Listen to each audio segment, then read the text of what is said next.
Hi, good afternoon. I hope you're well. And if you're new here, welcome to Tafakari. Tafakari is a Kiswahili word that means to ponder, to contemplate, or to think deeply. And it is the intention of this channel to encourage each one of us to leverage critical thought in our lives for the purposes of, living a meaningful life. And like I say, at a societal level, devising effective solutions to meet the challenges of our times. So, on this social edition of Tafakari, the gist of our discussion, or the inspiration, is based off a recent podcast I watched that was on Dr. Kingori's channel, and he was interviewing Dr. Dindi, who happens to be a heart surgeon and has written a book, which I'm very keen on getting. And in this particular, what we're discussing today is the definition of success. Because I liked, how he approached it. And he said, success is not material only. Success is bigger than that. Success is the relationships that you have. Success is how you impact others. And I thought that was so important because obviously, we've had that a lot of times, but we live in a world in which the metric or the version of a success is capitalist. How much money are you making? Do you have an empire? Basically it's based off a lot of conspicuous consumption, accumulation, and within that sphere, it's never enough. But I liked how he described it because he went on to say, look, if you had to be successful, or rather if for you to be successful you had to do people dirty, that is not success. That is not success. And when you think about it like that, you can expand that, in the sense that even if you're being successful, quote unquote, to the world, means that your health must suffer, means that people must die, means that you have to subjugate other people's growth, that is not success. Whether or not, obviously when you're presented to the world, depending on how much you've accumulated, that is the story that goes. But deep down inside, and at a deeper level, that cannot be termed as success because, more especially like for me, I feel that if people have to die because you need power, if people have to be dehumanized because you need to build this empire, I feel like that is atrocious. And you see, this is the thing, and I liked when he said, you can do what you want, you can present that face to the world, but even you, when you're seated by yourself, your conscience will accuse you. Something in your soul will tell you that is not right. And there are so many people who have to deal with those demons in private. So many people are never at peace. So many people, and even talked about it. That's why you will find it's a lot of mental health issues. Not a lot of mental health, but part of mental health issues is a nagging conscience. To the effect that your soul is telling you that what you did to get where you needed to get is not right. And that's one thing I like about human nature. I don't care how capitalism, how all these things want to deceive you about more possessions. At the end of the day, deep down in our core, we know full well, or rather our conscience will let us know, our inner, spirit, call it whatever you want, will let us know that what you did to get where you needed to get was wrong. Not needed to get, what you did to get where you got was wrong. And that is how you find there are people who are never going to have peace. And so, leave that group, there are many groups, but even For those people, for example, who you're dying for the company at the risk of your health.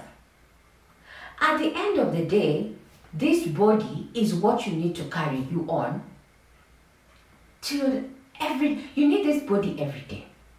So when you're not eating right because I need to achieve these targets, when you're not drinking, the right amount of water, when you're not exercising, when you have no time for yourself because you need to do these things to live up to that metric, the capitalist metric of success, what happens when your body packs?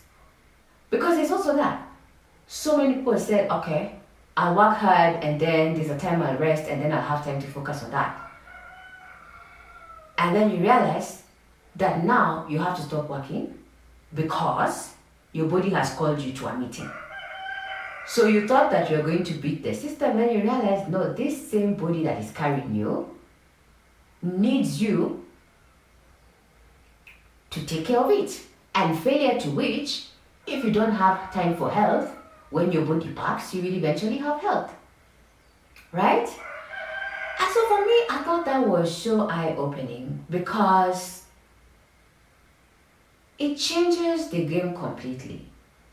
Because first of all, even just this idea of accumulation, if we base success off accumulation, then it becomes I need more. And realistically, even those of us in Africa, our epistemologies, our way of living, our cultures, that wasn't really there. Before capitalist modernity came into the picture. Because as a human being, there's only so much you need. And so when you look at success like that, it's able to change, or rather it should be able to prick you and make you think, what does success mean for me? Especially when you factor in relationships, when you factor in your health, mental, physical, when you factor in impact. And then you realize that whatever has been held up, there's a lot of deception in that. So that essentially, when we're defining success, it's not bad to aspire to wealth. It's not bad to aspire to be comfortable. Because truth be told, money is helpful. It is helpful. That is true. But realistically, there's a certain point of money. After that, these are just problems. There's a certain point of wealth that if you have that target, believe me, you have to step on people, you have to dominate others, it's the truth of the game. And for me, that's why I have even a problem with billionaires, trillionaires. Especially because I'm also a decolonial scholar. Any system that is built on a billionaire, trillionaire system, for you to get that amount of wealth, you have to subjugate other ideas, you have to stifle competition, you have to stifle, it's not a smooth road. And that's why when you define success in the form of having time for yourself, success in the form of wealth, success in the form of relationships, success in the form of impact, then you realize, first of all, you don't need as much as you think. You don't need to be running on the treadmill of capitalism, more clothes, more cars, more houses, because first of all, you're only one person. But when you realize also that those things don't make for a full life, then you're able to be intentional in the sort of life that you want to curate for yourself. And this is also where our individuality comes in, because a lot of the marketing in the world is made to make you do a lot of things. And obviously part of it is to incite desires in us that are not even in us, or make you believe that desire is yours until you realize no.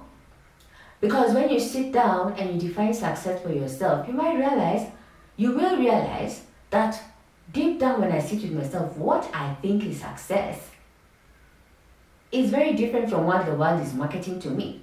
And that's why we have to take our own time to figure out what makes for a successful life for me. And once you're in touch with this framework, you're able to figure out between impact, what do I want to achieve, between relationships, how do I want to go about that, when it comes to my health, my spiritual health, my mental health, my physical health, right? And so that's all that I had for today. And basically the invitation here is to just sit down with yourself and ask yourself at a deeper level, what does success mean for me? So that you are running your own race.